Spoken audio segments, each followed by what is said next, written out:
Of your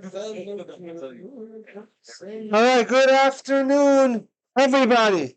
Welcome Afternoon. to part 3 Evening. of our series. We started a few weeks ago discussing the most important topic in Judaism. Everyone's favorite topic, the mitzvah to love your fellow like yourself. We spent a whole week on the word kamoicha, say a whole class. We spent the next week, the whole class, on the next words in the verse, which is, not everybody together. What is the next words? Ani Hashem. We discussed various insights last week about that. And now we're going to move on to another story. One of the most famous stories in the Talmud. And let's take it away. Page 31a in Tractate Shabbos says, once a Gentile came to Shammai and he said, he wanted to convert, and he requested to be taught the entire Torah while he's standing on one foot. Shammai sent him flying in simple English. So he approached Hillel. He accepted him for conversion. Amaloi, and about his condition, his stipulation, he told him as follows. And this is the words we're going to focus on in this class. The alok sani, l'chavecha loisavit. That which is hateful unto you, do not do to your fellow. Zui kol ha'Torah kula v'idach pirushahu. Zil Gemara. This is the entire Torah. The rest is commentary. Go and study. A famous anecdote recorded in the Talmud. And the big question is, what is the meaning of Hillel's words? He seems to have forgotten about half of Judaism. What about kosher, tefillin, Shabbos, mezuzah, lulav, tzitzis, matzah, davening? You have so many mitzvahs that seem to have nothing to do with treating people nicely. How could he tell him this is the entire Torah and nothing, the rest is just commentary, go and learn, be nice to people, when we have all these, and there's a lot more than this, that is between us and Hashem.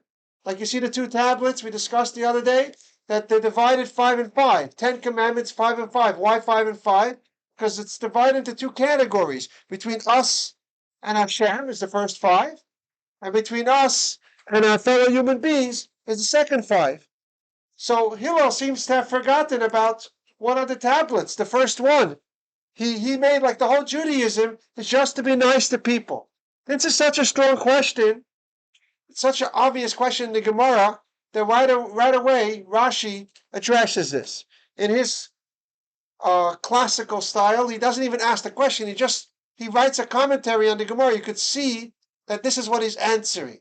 But there's not good news, because Rashi presents 2 solutions. You know what that means? The Rebbe taught us, whenever you see that, it's not good news. That means each one has a problem. Each solution that Rashi is going to give is deficient. Why is that not good news? I'd say none of them are perfect, satisfactory. That's why Rashi has to bring another one. But the first one's a little better than the second one. But the second one has an advantage that the first one doesn't have. The Rebbe over the years taught us a whole system how to analyze Rashi beyond the scope of this class. But let's see how it applies here. Look, Rashi selects the words, the alok sani, Hillel's words, that which is hateful unto you, l'chavecha loisavit, do not do to your fellow. Rashi comments, Re'acha v're'a avicha al tazeh. Your friend and the friend of your fathers, don't abandon, don't ignore. This is a quote from Shlomo Melech in Mishlei, Proverbs, chapter 27. Zeh HaKadosh Baruch Hu. This verse calls Hashem your fellow, your friend. Like V'ahavta l're'acha, Hashem is called your re'ah, your friend. Al tavar, al dvarav. Don't disobey his words. Sharei alecha sanui, sheyav chavecha al dvarecha. You wouldn't like if you asked your friend something and he didn't do it. So Hashem is also included in your fellow.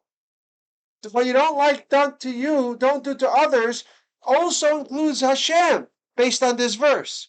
See how Rashi answers the question without even pointing out the question. He just quotes a verse to explain the big question, how it is the entire Torah. This is Rashi's first answer. What's the problem with this answer? Rashi tells you as he starts the second answer. Lashon acher, alternatively, chavercha mamish.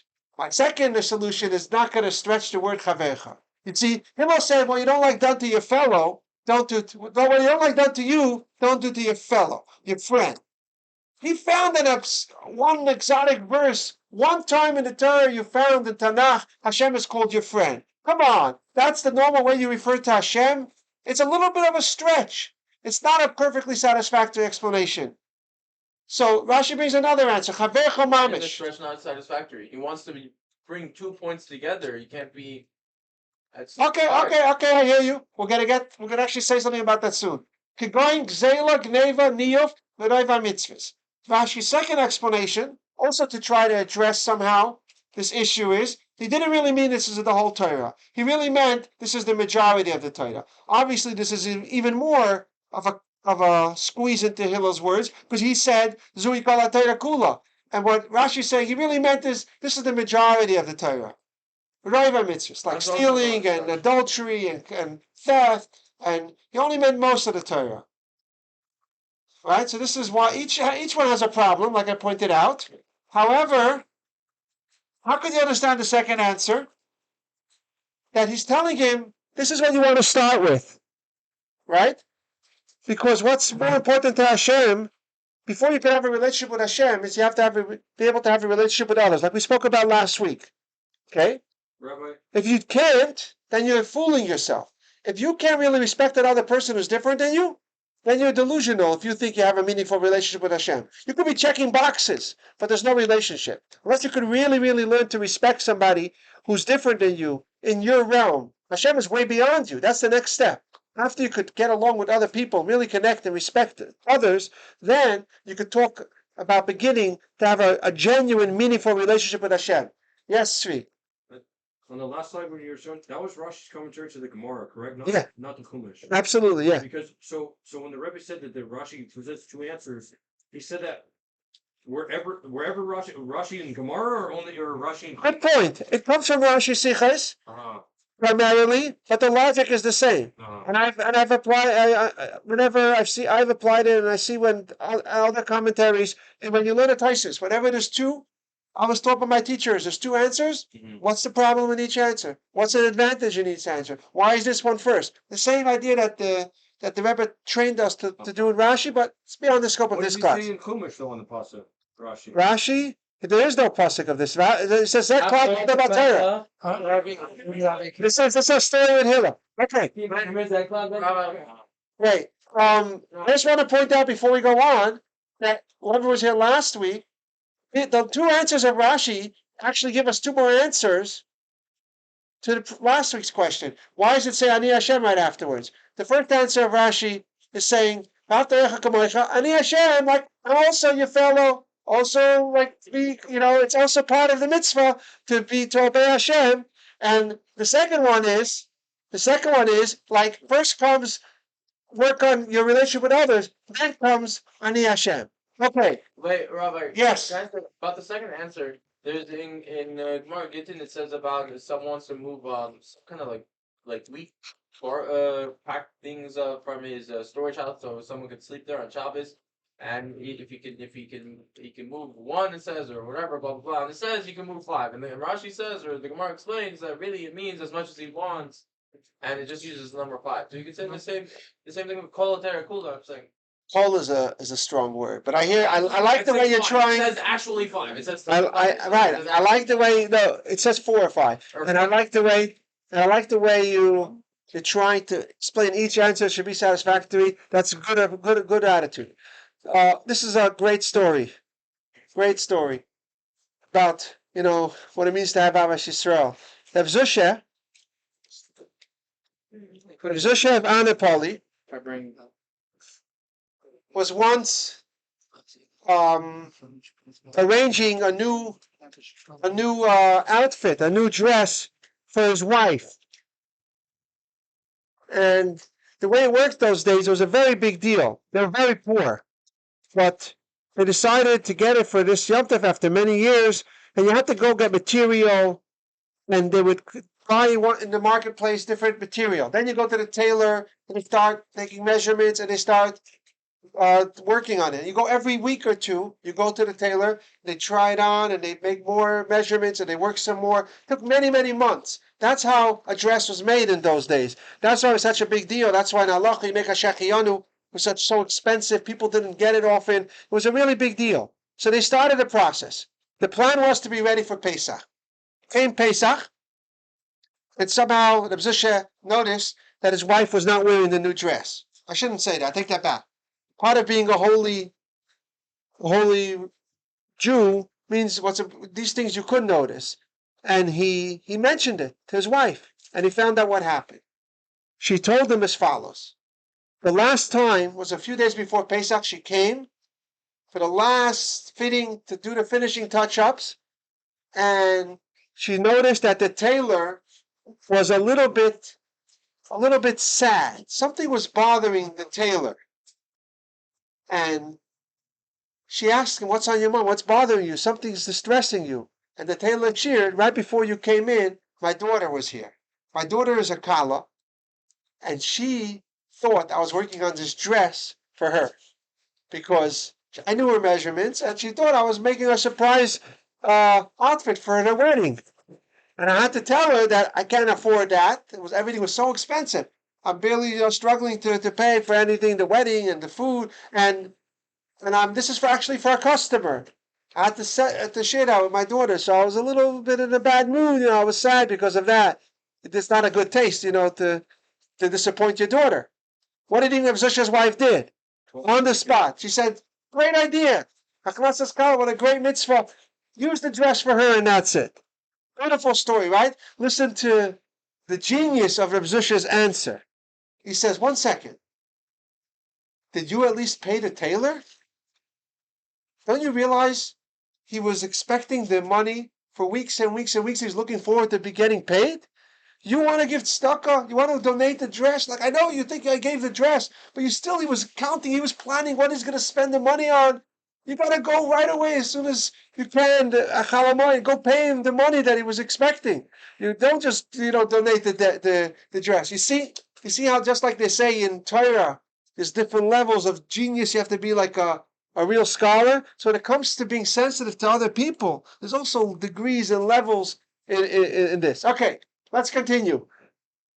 Another insight we're going to do today's class, 8 answers to the question of the story with Hillel. How the whole Torah is expressed in those words. So that's, if you want to write notes, you can walk away from this class with 8 different interpretations. We had 2 in Rashi. Let's go on. Okay? This one, 4 in Rashi. 2. We have 2 answers. I'm talking about this specific thing. Okay? This Rambam, I think we were talking about it by the Malava Malka. It's one of the top 3 quoted by the Rebbe. It's a Hilchos Tshuva, where the Rambam brings that you have to always be looking, a Jew has to always look at things as perfectly balanced. Everything in the world is perfectly balanced.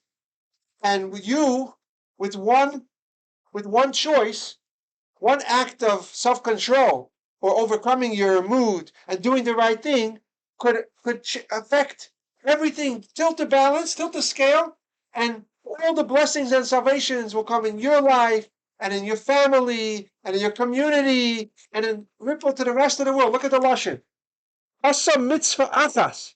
Harei chriyas atzmai. You do one mitzvah, you tilt the scale for yourself. That's to the side of merit. You tilt the scale. The Godim lo yelahem, you cause them to shua, batzala, salvations, and blessings, shenema, v'tzadik yisod enod. This is referring to someone who tilts the scale by making it more righteous than negative. This is a very powerful Rambam. What it means to live with this is such a fascinating idea. It's have to have like a healthy pressure all the time. And again, every few minutes, every time you have a moral choice, you have to think again that the whole world is balanced and I am now making a difference. It's so empowering. It gives so much value and it makes you so valuable to the whole creation and the whole world. It's also a certain kind of healthy pressure. But this is what the Rambam is saying. What do you want to share? So the Rebbe was Mesa to the Rambam's Lashanis. He was saying not only one action, but one Lashon. Yeah. The Rebbe will expand on it. It's quoted a lot. Machshava, that even Yeah. a person's thought can tip this. Right, we were discussing this story with Reish Lakish the other day. So basically, it's not so simple. Really, this is another famous medrash, right?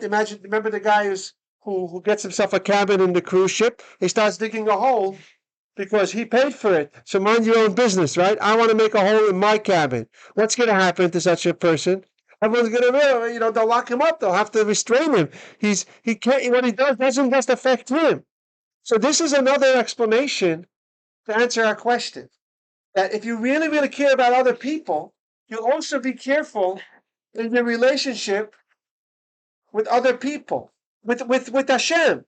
Your Shabbos and your davening and your kosher can affect the blessing and the salvation of your whole community, your town, your city, till the world, the Lashon of the Rambam is. So that's what Hillel is saying. If you just really get fixated on doing this properly, not to be considerate for other people, you'll even work on your relationship with Hashem. But this is a third insight I want to share with you. Number 4. The Gentile comes and says, I want to convert. Tell me Judaism on one foot. What would you tell him? That Judaism, forget about all the laws, that's also important. But you have to know that your life is going to change majorly. Before now, you could basically do whatever you want. There's just basic decency. Don't eat a living animal. Don't kill anybody. Be honest, right? It's very, very few restrictions. Very, very basic. Now, your whole day is going to be like very, very serious. You always have to be controlling yourself. There's going to be temptations all the time. Your life's going to become like a struggle. That's what a healthy Jew experiences. The whole Tanya is about this. It's not going to be about a party. Everything you do, there's a way to do it the Torah way. There's a way to do it animal way. Then there's mitzvahs all the time. Any area of your life, there's Shulchan Aruch, there's guidelines. And you know what else? There's a force in the world Hashem created of concealment. And it has the ability to confuse you, confound you, distract you, derail you. It's always trying to sneak up and do damage in your life. The Gemara says in Baba Basra, who's Satan? It says the Satan, we don't, according to Torah, the Satan is an angel appointed by God who does the will of God, whose job is to harass us, to tempt us. The Yetzer Hara, who Malach HaMaves, he's the same being. That he is a spiritual force that tries to destroy us spiritually, and it usually goes together with physically. And you want to become a Jew, you're going to be dealing with this 24/7. It's going to be challenges. It's going to be a little voice in your head saying, be destructive, waste your time, do something you're going to regret, right? Have fun, you deserve a break, it's only a little. It's going to keep trying to sabotage your life, right? Say these words. People will laugh, and you have to keep fighting and fighting and fighting. This is Judaism. No? You got to know that this is what you're getting into. So look how we translate the word. Evil inclination misses to sabotage your life. It's not your friend. These ideas you have to fight them, not embrace them. The Allah Sani. Look how we translate it according to this insight. The one who hates you, he that is hateful unto you, don't treat like a friend. Don't accept his ideas and suggestions. Let's stay up. Let's bring my phone to learning. Whatever his ideas are, he's your enemy. Don't make him your friend. Don't embrace what he says. Resist it. This is the whole Judaism. This is what Hillel was telling him. What's the chavercha? Don't make him your buddy. Yetzer is. But the Yetzer Hara is the one who's really your enemy. This force is just trying to ruin your life. Don't treat him like your friend. You want to become Jewish, you got to know what you're getting into. That this is what you're going to be dealing with. And this is the whole Judaism. Number 5. Life is about connection.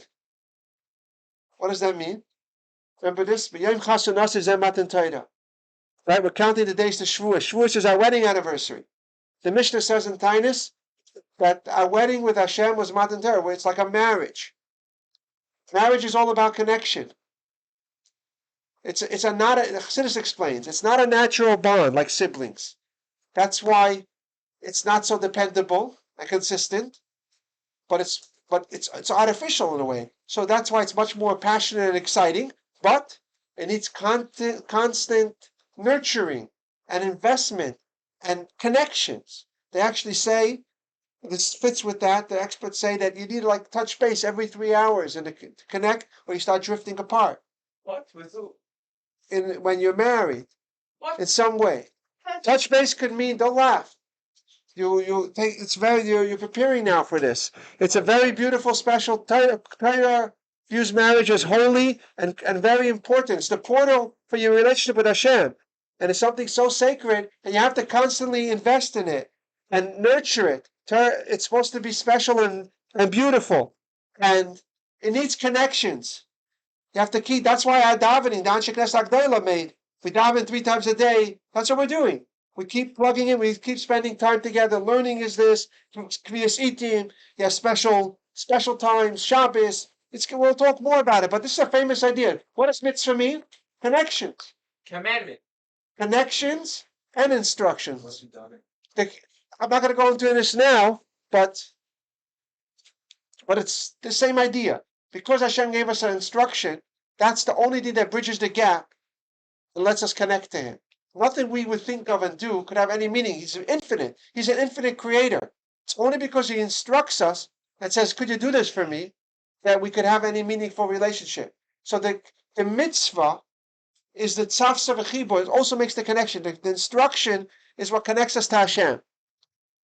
This is what life is about in Judaism. You got to constantly be asking yourself, is this good for my connection? Or is this going to make me feel distant from my beloved? Or is it going to bring us closer? It's a real marriage. And just like in a marriage, it's a full commitment. You know, like I'm married besides for Monday afternoons. Or I'm married besides for Sunday evenings, right? It doesn't work like that. It's always has to be in your mind, and you have to be nurturing it. It's special, treating it special the way it's supposed to be, right? So this is how Judaism also has to be. So look how we translate the words according to this insight. The alach sani lechavecha, that which is detrimental to your keyboard, to your bond, loisavit. Don't do things. Don't do anything that's not good for your connection to Hashem. So Hillel was telling him, Judaism is like a marriage. That you have to always be thinking, is it good for my relationship with Hashem? Or it's going to make me apart. It's going to make me feel distant. I'm going to numb myself from feeling my neshama. Or I'm going to numb myself from enjoying myself when I pour my heart out in davening. Because I'm making this not good choice now. Everything affects, and you have to think, is it going to be good for my connection? And to fan the flames of my connection and the feelings? Or is it going to make me more or less sensitive and make us feel more distant from Hashem? This is the whole Judaism. And you see how it fits into the words? He translated the alach sani lechavecha, to your chibur, the chibur of you, like chavercha. That's not good for your connection. Don't do it. You have to constantly be thinking about every decision in this light. Insight number 6. We start with another Rambam. Gadol hashalom shekol haTorah nitna las shalom ba'olam. The greatest peace for the whole Torah was given to make peace in the world. Straight out in the Rambam. Shenema derachea darchinoyam chol nesivosea shalom. We say this every time.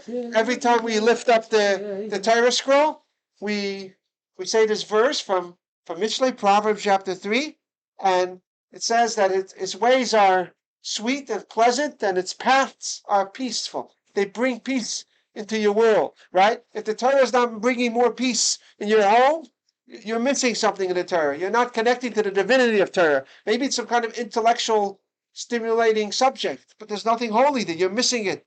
Might have to learn Chassidus, Fabrang, or pour out your heart in davening, but it's not Torah the way it should be. Torah really has to have this effect. Everything, the whole Torah, the Rambam says, just like Hillel said. It fits very good with those words.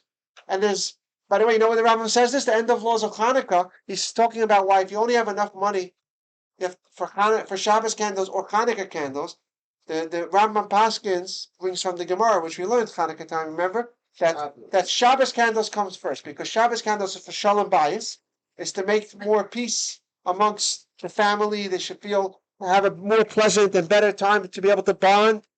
And this is trumps even the great miracle, the mitzvah of Hanukkah candles, which is a commemoration of a great miracle. It's a very big deal. But peace is first, because Kol HaTorah is all about bringing peace in the world.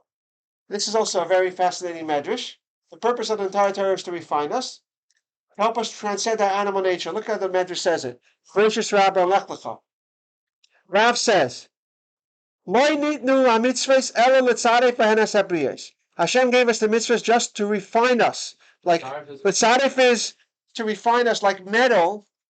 When you put it in a pot to separate the good metals from the undesirable elements in the ore, so you make it very hot. That's the word tzaref means. So Hashem makes all the challenges in life, and He gives us the mitzvahs to help bring out our good character traits and make us. We start off like this. By the way, I don't know why I ended up with the hippo, but I just read somewhere talking. Maybe it's Hashgacha Pratis. Hippos are one of the most aggressive animals out there. So we start off very selfish, very self-centered, very animalistic and lazy. And unless you work on yourself, you're not going to be able to care about others and care about the relationship with Hashem. This all goes together. But the Torah does all to guide you, make you better than an animal. So look what it says. Pretty strong words. Think Hashem cares? Think it makes any difference to Hashem? If you slaughter the animal from the front of the neck, which is the tzava, which severs the windpipe in a moment, or which the back of the neck with the nape, right? Very good. That's a little bit, probably a little bit more painful, because it doesn't separate the arteries, whatever connects the brain with the nerves. It doesn't make a difference to Hashem, but it's all for us, to teach us, and to discipline us, and to refine us. Obviously, it makes no difference to Hashem how you kill the animal. He's doing it for us. He's telling us these guidelines to help make us better people. So this is insight number 6 that answers our question. Hillel said, you want Judaism in a nutshell? It's about it's Torah is all to help you treat other people properly, to refine you, even your davening, even your learning. The Rambam says, Kol HaTorah Nidna Lasa Shalom, that you should be able to really have peace with another person, even when they're different than you. All right, insight number 7, we're going to get a little Kabbalistic, but it's very fascinating. This is really creative. First of all, what was going on? It's a little bit, the whole story needs to be explained. So what's the deeper meaning of this story? He wants to learn the Torah on one foot. What is this, a joke? Does he know how long it takes to do Daf Yomi Shas? Right? And he wants the whole Judaism on one foot. He came for ballet classes over here. What is he really asking here? So listen to this idea. You with me, Shlomo? Yeah, I hear you. So it says in Tanya, it brings a famous idea from Kabbalah that every Jewish soul has to come again and again and again down to this world. It's called Gilgul, reincarnation. Lekayim kol tayag mitzvahs, to fulfill all the mitzvahs. Why? Because you just don't get a chance to do all of them. Some of them you got to be rich, some of them you got to be poor, some of them you got to forget things in your field. Sometimes you got to be a king, sometimes you got to be in the Holy Land, sometimes you got to be in Galus. You got to. There's all different mitzvahs that you can't do in one lifetime. So, and by the way, you got to do it properly. Every mitzvah has 3 components. There's thought, speech, and action, right? The 3 garments. There's the deed, you have to do it properly at every level. And then there's the bracha, and then there's the thoughts and intentions. So we're constantly coming again and again to this world. Now, this convert was very deep. Where's Tzvi here? He was really deep. And he already learned a lot about Judaism. And he said, he was asking Hillel as follows: how could I come down? How could I become Jewish and do the whole Torah in one lifetime? This is what he was asking him. How can you fulfill the entire Torah in a single lifetime, in one stand on this world, like Shalosh Regalim that we just had in the Parsha, the 3 times? He wanted one stand, one foot, one Not have to come again and again and again. You know what Hillel answered him? There's two ways to do it. They're not easy. But if you do these two things, you'll be able to fulfill all the mitzvahs at one time. One is connect to other people. He's so strong in your Avas Yisrael, then you're so part of the Jewish people that you get credit for the mitzvahs that others did that you couldn't do. If you connect yourself properly, how? By being super sensitive to the feelings, to the pain, to the property of other people. This is how you could fulfill. This is one way. The whole Torah. V'idach. What does v'idach mean? Further. And the other way, Shahu, is through learning. Zilgmar, go and learn. You understand? Through learning the mitzvahs that you can't do. If you learn about it with passion and with feelings and you lose yourself in the Torah study, you get the mitzvah that you learned about as if you did it.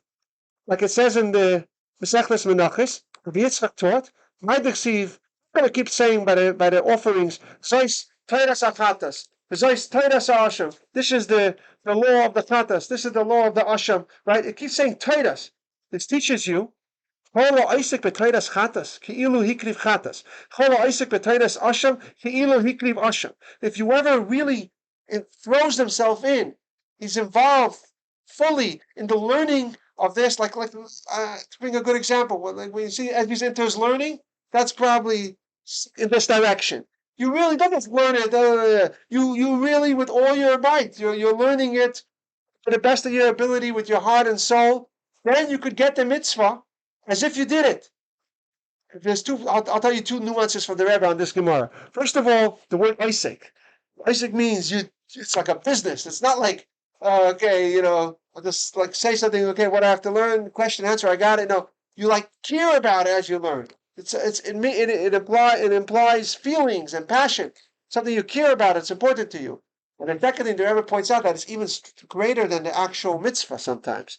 Because when I want to bring a carbon, for example, there's a lot of restrictions. You can only bring it by day between the two time frames and the other sacrifices. But if I do this in the middle of the night and I learn about a carbon, it's like I brought the carbon, even though it's not the right time. You break through all the restrictions. You can have the concept of a carbon chatas in the middle of the night when you can't even bring a carbon. So the learning of Torah is even more powerful. Anyway, so Hillel was telling this convert two ways how you can have the whole Torah in one lifetime. The mitzvahs that you can't do, connect to other Jews, and learn about them. Number 8, this is our final one. It's also very not typical way of understanding it.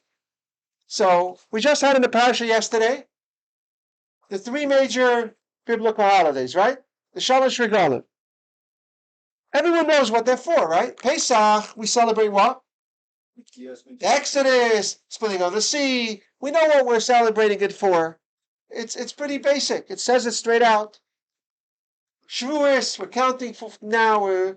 Everyone knows they got the Torah, the cheesecake. It's the revelation, the marriage anniversary, right?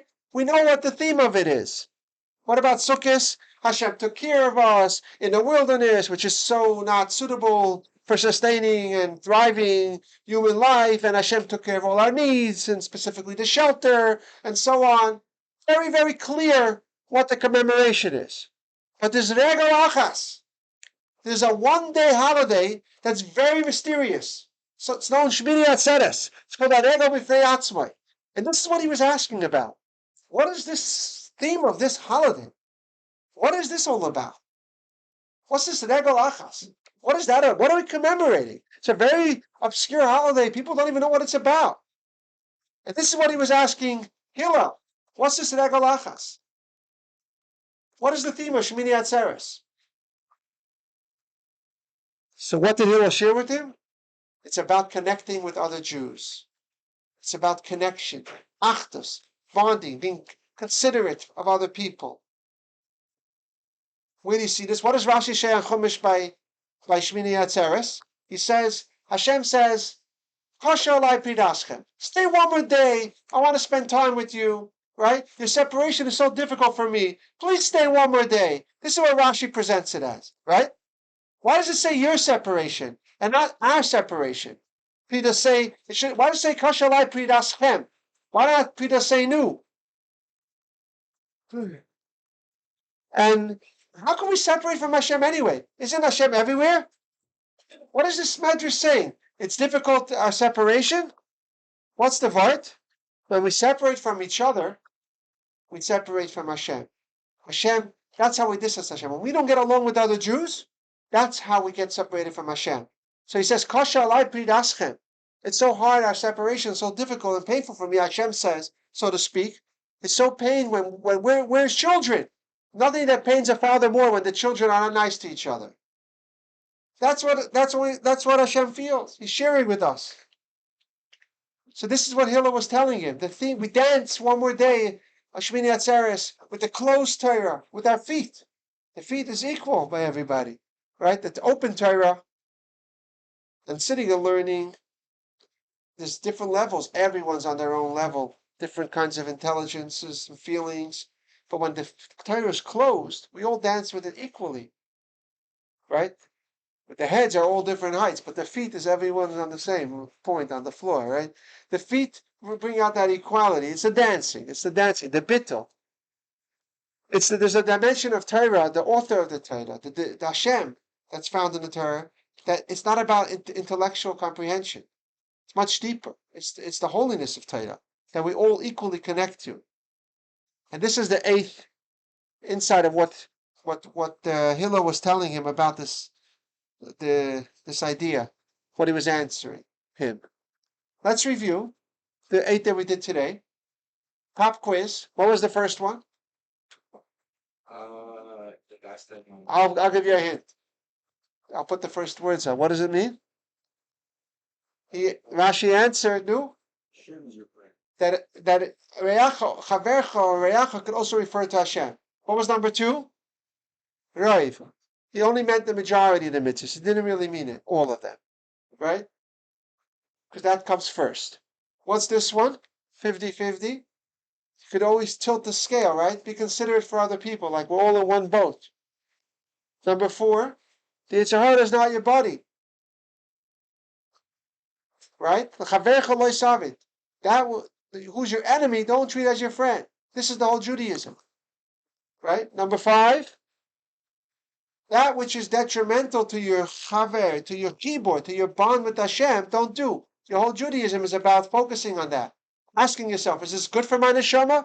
Or is this going to make me numb to holiness? 6, the whole Torah was given to bring shalom in the world. And then we had 2 more very creative, but a little bit like left field kind of explanation of the story of we want to do one stint in this world, to do all the Torah without having to be reincarnated, and how he was talking about the mysterious holiday of Shmini Atzeres.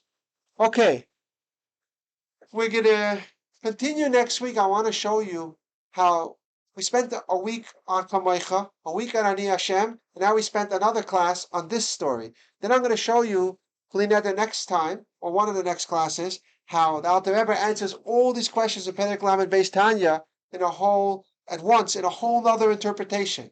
So we're not done yet with any of them. Okay? So, again, it'll be in a few days, maybe next Sunday. Can you put this Bez in Hashem. chat, Rabbi? If you remind me. Okay, remind me next time we're holding this story. It's a great story I want to tell you, but we're gonna call it a class.